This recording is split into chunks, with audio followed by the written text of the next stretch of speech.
SV6 news కు స్వాగతం. ముందుగా హెడ్లైన్స్. పార్లమెంట్ ముందుకు వర్క్ బిల్ ఆమోదం పొందుతుందా? ప్రభుత్వం ముందున్న సవాళ్లే.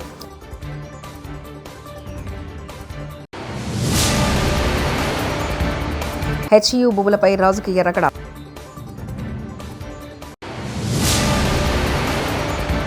బాపట్ల సభలో సీఎం చంద్రబాబు కీలక వ్యాఖ్యలు.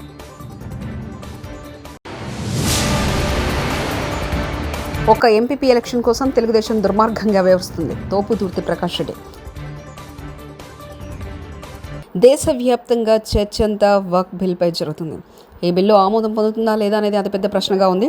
ఓ వర్గం ఈ బిల్లును వ్యతిరేకిస్తుండగా కేంద్ర ప్రభుత్వం మాత్రం ఇది ఎవరికి వ్యతిరేకం కాదని, అందరికీ సమన్యాయం చేసేందుకే వర్క్ చట్టంలో మార్పులు తీసుకొస్తున్నామని చెప్తుంది. ఇప్పటికే గత ఏడాది ఈ బిల్లును లోక్సభ ముందుకు కేంద్ర ప్రభుత్వం తీసుకొచ్చింది.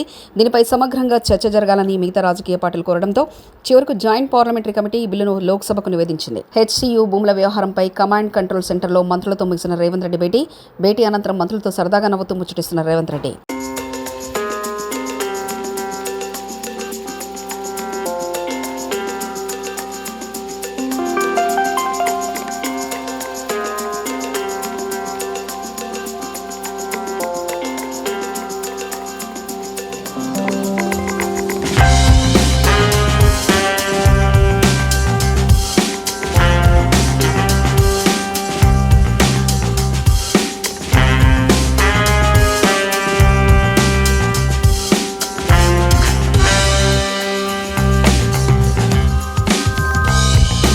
నిన్న జేసీబీల దౌర్జన్యానికి HCUలో నెమళ్లు జింకలు చనిపోయాయి. రేవంత్ రెడ్డికి రియల్ ఎస్టేట్ తప్ప ఏమీ చేత కాదు. రాహుల్ గాంధీకి ఈ భూములు అమ్మే కుట్రలో కమిషన్ లేకపోతే వెంటనే రేవంత్ రెడ్డి చేసే పనిని ఆపేయాలి, ఆదేశాలు ఇవ్వాలంటూ బీజేపీ ఎంపీ ధర్మపురి అరవింద్ వ్యాఖ్యానించారు. ఈయనకి అడ్మినిస్ట్రేషన్ సున్నా, ఈయనకి నాలెడ్జ్ సున్నా, ఈయన రియల్ ఎస్టేట్ తప్ప ఏది కూడా చేత కాదు ఈయనతోటి. ఈయన పెద్ద రియల్ ఎస్టేట్ ముఖ్యమంత్రి. ఈయన ఈ డజంట్ నో ఎనీథింగ్. ఇలా రాహుల్ గాంధీకి చెప్తా ఉన్నా, నీకు కమిషన్ లేకపోతే ఇది అమ్ముకుని 40,000 కోట్లు ఏదైతే వస్తాయో అందులో నీకు పర్సంటేజ్ లేకపోతే నువ్వు ఇమీడియట్గా రేవంత్ రెడ్డిని ఆపమను. రోహిత్ వేముల చనిపోయినప్పుడు నువ్వు వచ్చి ఏం వాగ్దానం చేసినావు? HCU స్టూడెంట్స్కి ఏం వాగ్దానం చేసినావు? ఇవాళ నీ కమిషన్ల కోసం, నీ పర్సంటేజ్ల కోసం రేవంత్ రెడ్డి ఏ ప్యాకేజీకి అయితే ముఖ్యమంత్రి పదవి ఇచ్చినావో దాని పైసల కోసం రియల్ ఎస్టేట్ వ్యాపారంలో భాగస్వామ్యమే రాహుల్ గాంధీ. నువ్వు అనుకుంటే నీ ముఖ్యమంత్రి, నీ పార్టీ ముఖ్యమంత్రి ఆపి నిన్న జింకలు చచ్చిపోయినాయి, నిన్న అనేక పీకాక్స్ చచ్చిపోయినాయి. కొత్తగొల్లపాలెం టీడీపీకి కంచుకోట అని ముఖ్యమంత్రి చంద్రబాబు నాయుడు అన్నారు. బాపట్ల జిల్లాలో పర్యటించిన సీఎం చిన్నగంజాం మండలం కొత్తగొల్లపాలెంలో పెన్షన్ల పంపిణీ చేశారు. లబ్ధిదారుల ఇళ్లకు వెళ్లి పెన్షన్లు అందించిన ముఖ్యమంత్రి లబ్ధిదారుల సమస్యలు అడిగి తెలుసుకున్నారు. అనంతరం కొత్తగొల్లపాలెం ప్రజావేదిక సభలో చంద్రబాబు మాట్లాడుతూ ప్రజలే ముందు, ఆ తర్వాత మిగతా పనులంటూ స్పష్టం చేశారు. గతంలో బటన్ నొక్కామని చెప్పాం, ఈ బటన్లు అన్ని నా పెన్షన్తో సమానం. ప్రజాసేవల పేరుతో పెన్షన్లు ఇచ్చే కార్యక్రమం చేపట్టా. ముందు నుంచి నడిపించాలనే క్షేత్రస్థాయిలో పనిచేస్తున్నా. పెన్షన్లు ఇచ్చేటప్పుడు గౌరవంగా ఇవ్వాలి. ధనిక రాష్ట్రమైన తెలంగాణలో ఏపీ కంటే తక్కువ పెన్షన్ అని చెప్పుకొచ్చారు. 4 మంది ఉన్నారు, నేను మిగలబెట్టుకోవాలంటే 76 కోట్లు మిగులుతుంది నెలకి. కాదు, పేదవాడికి అండగా ఉండాలని అదనంగా 76 కోట్ల రూపాయలు నెలకు మీకు ఇస్తున్నానంటే అది పేదవాళ్ల పట్ల అభిమానం. ఇంకో పక్కన మీరు చూస్తే 3 నెలలు తీసుకుని 16,000 ఉన్నారు, వాళ్ళకు 14 కోట్లు ఇస్తున్నాం. వీళ్లు కాకుండా భార్య భర్త ఉంటారు, భర్తకు పింఛన్ వస్తుంది, భార్యకు రావడం లేదు. భర్త చనిపోతే పింఛన్ ఇవ్వకుండా పోతే అనాథయ్యే పరిస్థితి వస్తుంది. భర్త చనిపోయిన వెంటనే భార్యకు పింఛన్ ఇచ్చే విధానానికి శ్రీకారం చుట్టామని చెప్పి కూడా మీకు తెలియజేస్తున్నాం. ఆటోమేటిక్ గా ఇస్తున్నాం. రెండోది మీరు ఒక్కసారి గుర్తుపెట్టుకోవాల్సింది, ఈ రోజు పింఛన్లు మీ ఇంటికి పంపిస్తున్నాను. 7 గంటలకే పంపిస్తున్నాం. మళ్ళీ టెక్నాలజీలో అనుసంధానం చేస్తున్నాను. ఎక్కడిచ్చాడో కంట్రోల్ రూమ్ నుంచి మీ ఇంటి దగ్గర ఇచ్చాడా, పక్కనిచ్చాడా, లేకుంటే ఎక్కడన్నా వాళ్ళ ఆఫీసు పిలిపించాడా, మొత్తం సమీక్ష చేస్తున్నా. మళ్ళా మీకు ఒక మెసేజ్ పంపిస్తున్నా, పింఛన్ ఇచ్చినప్పుడు డబ్బులు ఏమన్నా తీసుకున్నారా అని కూడా అడుగుతున్నా. మిమ్మల్ని ఇబ్బంది పెట్టారని అడుగుతున్నా. మర్యాదగా మాట్లాడారని అడుగుతున్నా. అంటే ఉద్దేశం ఏంటి? పింఛన్ ఇవ్వడం అనేది అనేది తీసుకోవడం మీ హక్కు. ఇచ్చే వాళ్ళకు కూడా జీతం ఇస్తున్నాం, ఇచ్చేటప్పుడు గౌరవంగా ఇవ్వాలని ఎప్పటికప్పుడు పర్యవేక్షిస్తున్నాం. నేను ఒక మాటలో చెప్పాలంటే అందరినీ అభినందిస్తున్నా. తొలి రోజే 98% పింఛన్లు ఇచ్చేస్తున్నారు. మా అధికార యంత్రాంగం పోటీ పడిస్తున్నారు. ఇప్పుడు దానికి అందరినీ అభినందిస్తున్నా. శభాష్, మీరు పేదల సేవలో బ్రహ్మాండంగా పనిచేస్తున్నారు. దానికి మనస్ఫూర్తిగా అభినందనలు. మీకు అందరికి కూడా పింఛన్లు వస్తున్నాయని నమ్మకం ఉంటే గట్టిగా చప్పట్లు కూడా చెప్పండి, లేకుంటే అవసరం లేదు. ఇది అధికార యంత్రాంగం గుర్తుపెట్టుకోవాలి. ఈ నమ్మకాన్ని మీరు కాపాడుకోవాలి. అప్పుడే మనందరికీ న్యాయం జరుగుతుంది, మన జీవితాలకు ఒక మీనింగ్ ఉంటుందని చెప్పి కూడా మీకు తెలియజేస్తున్నా. ఒక ఎంపీపీ ఎలక్షన్ కోసం తెలుగుదేశం దుర్మార్గంగా వ్యవహరిస్తుంది. పోలీసులు నాకు రక్షణ కనిపించలేమని సిగ్గు లేకుండా చెప్తున్నారు. పరిటాల సునీత బంధువులు పదే పదే దాడులు చేస్తున్నారు. ఈ ప్రభుత్వంలో బీసీలకు రక్షణ ఎక్కడుందంటూ తోపుదూర్తి ప్రకాష్ రెడ్డి మాజీ ఎమ్మెల్యే వ్యాఖ్యానించారు. కుటుంబం చెప్తాన్న పేర్లు, దాడి చేసిన వాళ్ళ పేర్లు ఆదర్శు, రమేషు, మనోజు, సురేషు, నరసింహ, నవకాంత్. మరి మీరు వీళ్ళు 6 పేర్లు ఇస్తే మా కళ్ళ ముందర వచ్చి మా నాయన్ని కొట్టి చంపినారన్న అని ఆ పిల్లోడు 6 పేర్లు ఇస్తే 2 పేర్లతో ఎఫ్ఐఆర్ మీరు నమోదు చేస్తున్నారు. మరి మీ మీద ఎట్లా నమ్ముతాం, ఎట్లా నమ్మకాలు పెట్టుకుంటాం? ఈ రాష్ట్రంలో ఒక రాజ్యాంగం ఉందనేది ఎట్లా నమ్ముతారు? ప్రజలకు నమ్మకం కల్పించండి. మీరు ఇంతమంది పోలీసులను పెట్టి మమ్మల్ని అడ్డగించేదానికి, మమ్మల్ని అరెస్ట్ చేసేదానికి, పోనీ నేరస్తుల్ని కాపాడేదానికి ఉపయోగిస్తున్నారే. 10 మంది పోలీసులు గొడవ జరిగిన గ్రామాల్లో వెళ్ళిన సందర్భాలు ఉన్నాయా? మాకు మెన్ లేదు. నన్నే ఎన్ఎస్ గేట్ దాటి రామగిరి మండలంలోకి వెళ్ళనీయకుండా పలుమార్లు మీరు అడ్డుకున్నారే. 2 రోజుల ముందు మీకు చెప్పాలనా?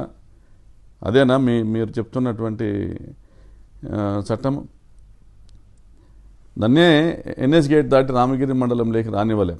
2014-19లో కూడా ఇదే పని చేశారు. రామగిరి మండలంలోకి మీరు వెళ్ళకూడదు, మేము రక్షణ కల్పించలేం. ఇదే ఎస్ఐ సుధాకర్ యాదవ్ సిగ్గు లేకుండా డిఎస్పీ సమక్షంలో, ఇతర సిఐల సమక్షంలో చెప్తా ఉన్నాడు. 15 రోజుల కింద రామగిరి మండలంలోకి నేను వెళ్తా ఉంటే నన్ను ఆపి అడ్డుకొని నన్ను ప్రివెంటివ్ మెజర్స్ కింద అరెస్ట్ చేసి మా ఇంటి దగ్గర తీసుకొచ్చి వదిలిపెట్టారు. చెప్తా ఉన్నాడు, మేము రక్షణ కల్పించలేము. అయ్యా, మీ దగ్గర అందరి దగ్గర తుపాకులు ఉన్నాయి, మాకు గన్మెన్లు ఉన్నారు, మరి ఇంతమంది ఉన్నారు, మీరు ఇంతమంది అధికారులు పోయి 10 నిమిషాలు దేవుని గుడిలో గుడి ఓపెనింగ్ ఉందో టెంకాయ కొట్టుకొని వద్దాము అంటే కూడా మాతో కాదు, ఈ తుపాకులతో అక్కడ ఏమి చేయలేమంటే మరి ఏం మరఫిరంగులు ఉన్నాయా, లేకపోతే వాళ్ళ దగ్గర ఏం ఆయుధాలు ఉన్నాయి, ఏం జరుగుతుంది రామగిరి మండలంలో? మీరే ఎస్హెచ్ఓ, రక్షణ కల్పించాల్సిన బాధ్యత మీదే, మీరే ఇలా అంటే ఎలాగని నేను మాట్లాడాను. దాన్ని వక్రీకరించారు, కులాలకు అన్వయించారు. మరి ఈరోజు చనిపోయినటువంటి కురుబ కులస్తుడు సుధాకర్ యాదవ్ నిర్లక్ష్యం వల్ల కాదా, సుధాకర్ యాదవ్ ప్రోత్సాహం వల్ల కాదా ఈ హత్య జరిగింది? మరి ఎక్కడ బీసీలకు మీరు రక్షణ కల్పించారు? ఈ ఒక్క నెలలోనే సిద్ధరాంపురంలో పరిటాల సునీత బంధువుల దాడిలో గాయపడినటువంటి మీ కురువ బాలన్నను అడగండి, ఏం జరిగింది, ఎందుకు కొట్టారు? మరి కురువ కిష్టప్ప రిటైర్డ్ జడ్జి గారిని మెడబట్టి గెంటారు. పరిటాల సునీత కుటుంబీకులు ఒక కబ్జా కార్యక్రమానికి పోలీసులను ఉపయోగిస్తూ ఉంటే ఇల్లు కూల్చేటువంటి సంఘటన అడ్డుకున్నందుకు. మరి Kuruva Nagireddy annexure 1, annexure 2 submit చేయడానికి ఒక అడ్వకేట్గా రామగిరి మండలాఫీసులకు వెళ్తే అక్కడ దాడి చేశారు. అక్కడ కూడా పరిటాల సునీత బంధువులే. మరి ఈరోజు కూడా పరిటాల సునీత సొంతం తమ్ముళ్ళు, వాళ్ళ కొడుకులు ఈరోజు కురువ లింగమయ్యను హత్య చేశారు. మరి బీసీలకు ఎక్కడుంది రక్షణ? చంద్రబాబు నాయుడు గారు, ఈ రాష్ట్రంలో మీరు మీ రెడ్ బుక్ రాజ్యాంగాన్ని అమలు చేసేటువంటి కార్యక్రమాన్ని మీరు కొనసాగిస్తూ వస్తే రాబోయే కాలంలో ఈ బాధిత పీడిత వర్గాలే మీ పార్టీని నామరూపాలు లేకుండా నాశనం చేసేటువంటి కార్యక్రమం కూడా జరుగుతుంది. ఇప్పటికైనా మీరు బుద్ధి తెచ్చుకోండి, ఇప్పటికైనా మీరు కళ్ళు తెరవండి, డీజీపీ గారు కళ్ళు తెరవండి. అట్లీస్ట్ మీరు ఈ రోజైనా కూడా మీరు ఒక సగటు మానవునిగా, ఒక సగటు ఈ దేశ పౌరునిగా అడుగుతా ఉన్నా, ఇప్పటికైనా కూడా మీరు ప్రజలకు రాజ్యాంగం పైన నమ్మకాన్ని కలిగించండి, పోలీస్ వ్యవస్థ పైన నమ్మకాన్ని కలిగించండి. మరి ఏ రాజ్యాంగంలో ఉంది ఈ దేశ పౌరుణ్ణి ఒక గ్రామం నుంచి ఇంకో గ్రామానికి వెళ్ళనివ్వకుండా అడ్డుకునేటువంటి పరిస్థితి? కాబట్టి తగిన చర్యలు తీసుకోండి, న్యాయం చేయండి. మేము చేశాం, మా బాధ్యతను, మా డ్యూటీస్ని మేము డెలివర్ చేశామని మీరు అనిపించుకొని ఇంకా కాకి పైన ఎంతో కొంత ఉన్న గౌరవాన్ని కాపాడుకోవాల్సిందిగా విజ్ఞప్తి చేస్తా ఉన్నాను. 10 ఏళ్ల టీఆర్ఎస్ పోరాటం వల్ల ఈ భూమి హెచ్యూకి వచ్చింది. బీజేపీ ఎంపీ ఈటెల రాజేందర్ ఆనాడు కేసు గెలిచినప్పటికి కూడా, ఆనాడు సుప్రీంకోర్టులో కేసు గెలిచింది కూడా, ఇది విశ్వవిద్యాలయానికి సంబంధించిన భూమి, పర్యావరణం దెబ్బతినే ఆస్కారం ఉంది. ఇంతకుముందు మామూలు చెప్పినట్టుగా 700 పైచిలకు స్పీసీస్ అలా జీవనం కొనసాగిస్తూ ఉన్నాయి. అక్కడ మెడిసినల్ ప్లాంట్స్ ఉన్నాయి. ఎకలాజికల్ ఇంబ్యాలెన్స్ అయ్యే ఆస్కారం ఉందని చెప్పి ఆనాడు వాదిస్తే సుప్రీంకోర్టు ఇవాళ విశ్వవిద్యాలయ భూమిని ఎవరికి దారదత్తం చేయొద్దని చెప్పి తీర్పు ఇవ్వడం జరిగింది. ఇవాళ రేవంత్ రెడ్డి సర్కార్ 400 ఎకరాలలో అక్కడున్న జింకలను చంపి, అక్కడున్న నెమళ్ళను చంపి, అక్కడున్న మెడిసినల్ ప్లాంట్స్ని కూడా పీకేసి ఇవాళ కాంక్రీట్ జంగల్ లాగా చేసే ప్రయత్నం చేస్తూ ఉంది. చంద్రబాబు అప్పట్లో ఐఎంజీ భారత సంస్థకు కేటాయించిన భూమి హెచ్సియుకి చెందింది. టీపీసీసీ అధ్యక్షుడు మహేష్ కుమార్ గౌడ్ ఎకరాలు ఆమె హయాంలో జరిగినటువంటి సందర్భం. తర్వాత ఈ పంచాయతీ ఎక్కడికి వచ్చిందంటే 2500 ఎకరాలు సర్వే నంబర్ 25లో ఉంది. ఈ మొత్తం 2 బిట్లు. అసలు కథ ఇక్కడ మొదలైంది. హైదరాబాద్ సెంట్రల్ యూనివర్సిటీకి సంబంధించి ఒక బిట్లోని భూమిని ఐఎంజీ భరత్ అనే సంస్థకి 20 సంవత్సరాల క్రితం, అంటే నేను అనుకోవడం చంద్రబాబు గారి హయాంలో ప్రభుత్వం కేటాయించింది. దేంట్లో నుంచి కేటాయించింది? హెచ్యుకి సంబంధించినటువంటి 2500 ఎకరాల నుంచే కేటాయించింది.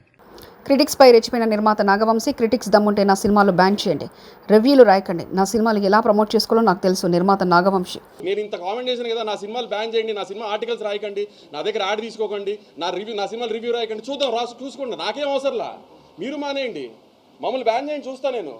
నా సినిమా నేను ఓపెన్గా చెప్తున్నా, నా సినిమా బ్యాన్ చేయండి, నా ఆర్టికల్స్ రాయకండి, నా సినిమా ఆర్టికల్స్, నా సినిమా రివ్యూ రాయకండి. నేను ఎలా ప్రమోట్ చేసుకోవాలి, సినిమా నేను ప్రమోట్ చేసుకుంటా. మీరు వెబ్సైట్లు ప్రమోట్ చేస్తేనే సినిమాలు ఆడట్లేదు కదా. సన్నబియ్యం ఇవ్వడానికి హెలికాప్టర్లో వెళ్లిన మంత్రి కోమటిరెడ్డి వెంకటరెడ్డి. నల్గొండ, యాదాద్రి, భువనగిరి జిల్లాలో సన్నబియ్యం పంపిణీ కార్యక్రమంలో పాల్గొనడానికి హెలికాప్టర్లో వెళ్లిన మంత్రి కోమటిరెడ్డి వెంకటరెడ్డి.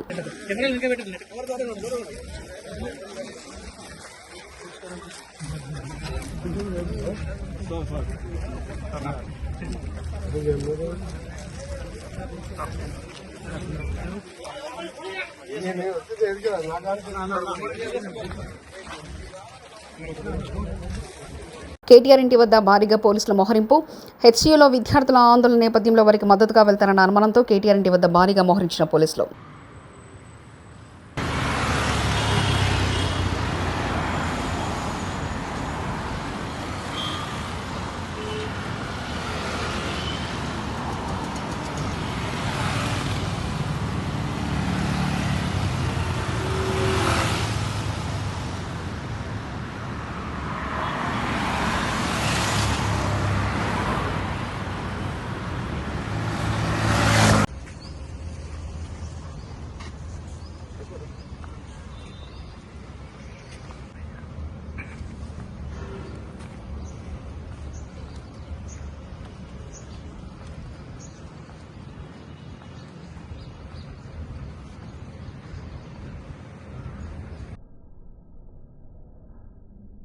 మహిళల జోలికొస్తే అదే వారికి చివరి రోజని ప్రకటనలు చేసిన చంద్రబాబు ఇప్పుడు మహిళలపై అఘాయిత్యాలు జరుగుతున్నా కనీసం స్పందించడం లేదు.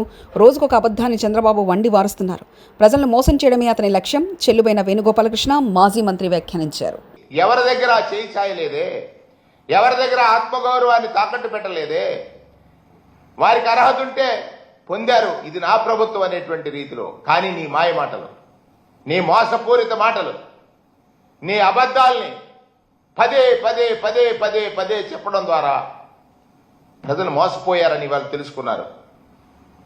ఈ రాష్ట్రంలో శాంతి భద్రతలు కొరవడ్డాయి, శాంతి భద్రతలు లేవు. రాజ్యాంగం మీద ప్రమాణం చేసిన మీరు ఇంకొక రాజ్యాంగాన్ని తీసుకొచ్చారు, రెడ్ బుక్ రాజ్యాంగం అని. ఇది రాజ్యాంగ విరుద్ధం కాదా? ఈ పాలన రాజ్యాంగ విరుద్ధంగా సాగుతుంది అని అంటానికి ఇంతకంటే ఉదాహరణ ఏమి కావాలి? మీరు చేయనిది చేస్తానని చెప్పి చెయ్యనిది ప్రజాపక్షాన ప్రశ్నించేది ప్రతిపక్షం. ప్రభుత్వం అధికారంలో రావడానికి ప్రజలకు ఇచ్చినటువంటి అనేక హామీలు ఉన్నాయి. హామీలు అమలు చేయడానికి మీ దగ్గర ధనం ఉంది. జగన్మోహన్ రెడ్డి గారు అప్పులు చేసి ప్రజా సంక్షేమం జరిపాడని మీరు అంటారు. మీరు ఈ సంవత్సరం ఈ 10 మాసాల కాలంలో 1,53,000 కోట్ల అప్పులు చేశారు. 1,53,000 అప్పులు చేశారు. మీరు దిగిపోయే నాటికి 2019లో ఖజానాలో 100 కోట్లుంటే జగన్మోహన్ రెడ్డి గారి ప్రభుత్వం దిగిపోయే నాటికి, మీ ప్రభుత్వం వచ్చే నాటికి 7,000 కోట్లు ఖజానాలో ఉంటే ప్రభుత్వ పథకాలు అమలు చేయడానికి మీకు మనసు లేదే? అంటే డైవర్షన్, నాటి నుంచి నేటి వరకు ప్రజల దృష్టిని ఏ విధంగా మరల్చాలి, ఒక్కొక్క పండగకి ఒక్కొక్క వేషం. ఇలా మొన్న ఉగాదికి ఒక వేషం వేశారు, కొంతమందిని మోసం చేశారు. మళ్ళీ ఈవేళ ఈ ఉగాదికి ఒక వేషం వేశారు. దీన్ని మళ్ళీ వచ్చే ఉగాదికి అమలు చేస్తామని చెప్తున్నారు. దాని పట్ల, బీసీల పట్ల, ఎస్సీల పట్ల మీ భావజాలం. ఆ రోజు అన్నారు ఎస్సీలుగా పుట్టాలని ఎవరైనా కోరుకుంటారా అని. పార్లమెంటు ముందుకు వర్క్ బిల్ ఆమోదం పొందుతుందా? ప్రభుత్వం ముందున్న సవాళ్లే.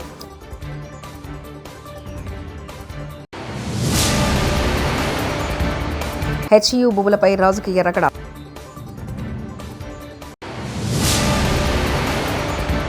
బాపట్ల సభలో సీఎం చంద్రబాబు కీలక వ్యాఖ్యలు.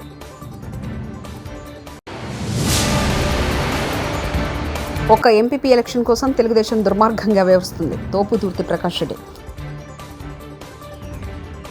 ఇవి బులెటిన్ విశేషాలు. చూస్తూనే ఉండండి SV6 న్యూస్.